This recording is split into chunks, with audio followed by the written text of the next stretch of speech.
Allez, on va finir cette émission en parlant musique et le retour d'un spectacle. Vous vous souvenez peut-être du Sel et du Miel. Cette comédie musicale fait son entrée en Israël et pour la première fois en hébreu. Sandy Fortis.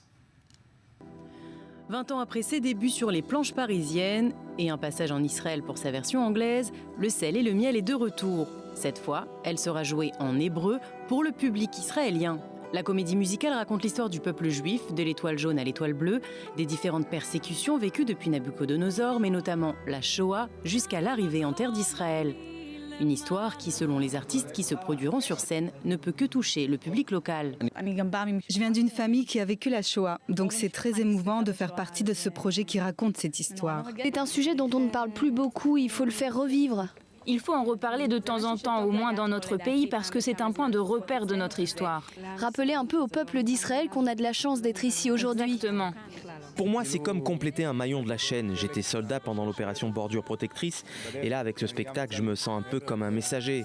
Expliquer aux jeunes, autrement que dans les cours d'histoire, qu'on a de la chance d'être là, d'avoir un pays, parce que c'était pas gagné. Comme j'effectue en ce moment mon service militaire, j'ai l'impression que toute cette histoire me parle encore plus. Je viens en répétition, je joue ces rôles et après je rentre à la base. C'est une situation assez particulière. Lior et Daniel sont tous deux issus de la télé-réalité. Ils sont beaucoup suivis par les adolescents sur les réseaux sociaux et espèrent ainsi atteindre les jeunes Israéliens pour leur faire découvrir ou redécouvrir cette histoire, leur histoire.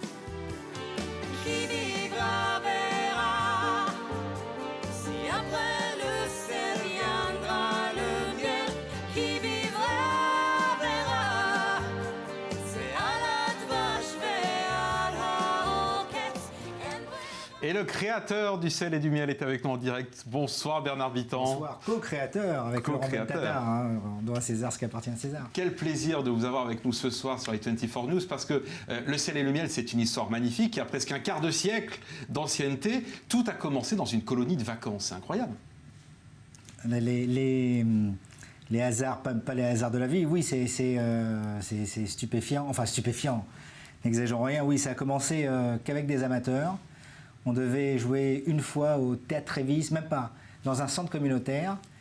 Et la magie a fait qu'on a fini à l'Olympia. Voilà. Ça a fini à l'Olympia, ça a été joué au gymnase, au Trévise.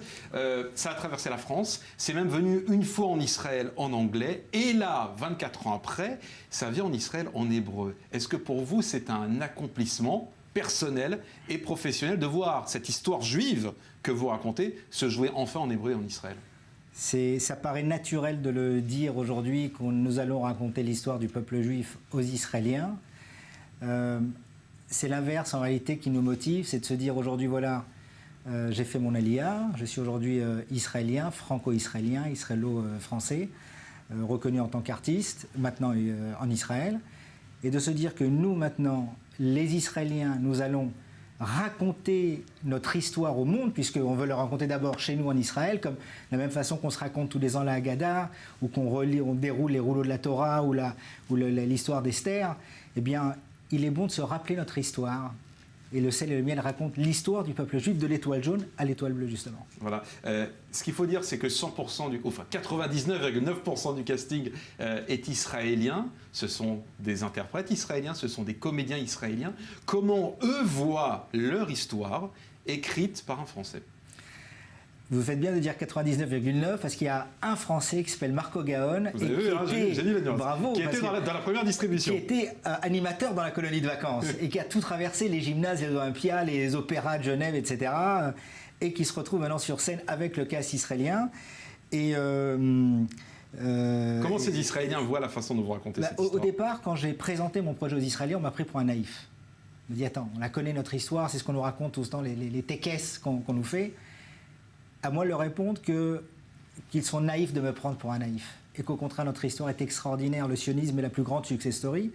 Et le Sel et le Miel, autant Chicago est raconté dans des comédies musicales de Broadway, autant c'est effectivement un format de Broadway. C'est 40 comédiens, chanteurs, danseurs qui racontent l'histoire du peuple juif alors dans des décors voilà, grandioses, c'est le cas de le dire. Hein, dans la Shoah, il y a un train, enfin, il y a énormément de décors, il y a plus de 180 effets lumière, c'est un vrai show à l'américaine, mais qui raconte notre histoire, l'histoire du peuple juif. C'est la première fois que ça se voit. En parlant de décors, je sais que les containers sont arrivés il y a quelques semaines en Israël, et ce sont les containers avec les décors d'origine.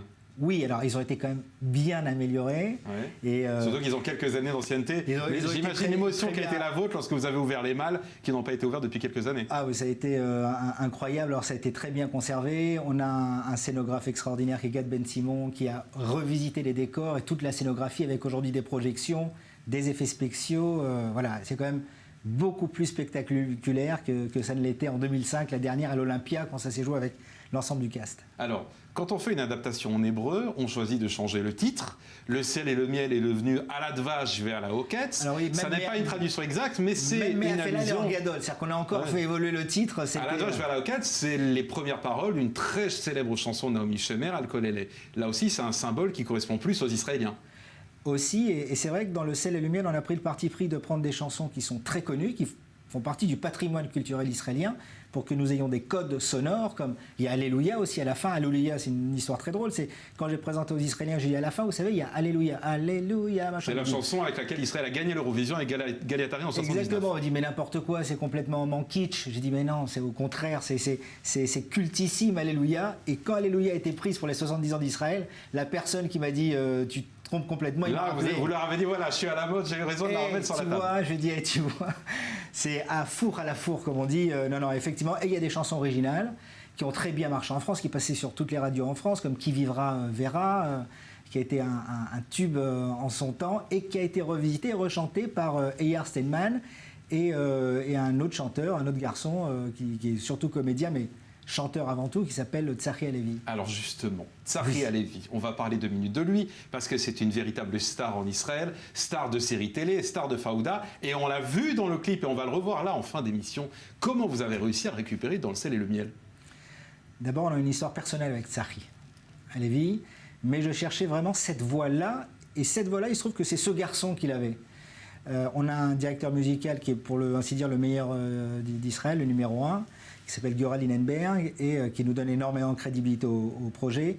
Il a écouté la chanson, il a beaucoup aimé et la chanson et le projet et le musical. Il voulait absolument jouer dedans. Il ne sera pas sur scène cette fois-ci. Il viendra peut-être à la fin faire un clin d'œil, chanter sa chanson. Mais oui, d'abord c'est un coup de foudre humain, c'est un coup de cœur humain et un coup de foudre artistique qu'il a eu sur le spectacle. Oui, et donc il a participé au clip, donc c'est un investissement personnel et humain. Complètement, il a participé au clip et il ne rêve que d'une chose, quand son emploi du temps lui permettra, c'est vraiment d'intégrer le cast, définitivement. Oui. À suivre donc, c'est à partir du 31 octobre, le début du ciel et du miel en Israël. Je vous souhaite bonne chance, Bernard Mittan. Dream come true, c'est ça le truc. Ça y est, vous avez importé Broadway à Tel Aviv et je vous souhaite évidemment un grand succès. On espère un jour l'exporter à Broadway, sachez-le. À suivre donc. Merci beaucoup Bernard Mittan. Le sel et le miel à partir du 31 octobre au Cinéma City de Glilotte. Dans un instant, Daniel Atlan, Jean-Charles Banoun pour le grand live seconde partie. Demain soir, Anna Cabana. Et nous allons nous quitter justement avec un extrait Qui vivra verra, extrait de cette comédie musicale Le sel et le miel. Bonne soirée à toutes et à tous.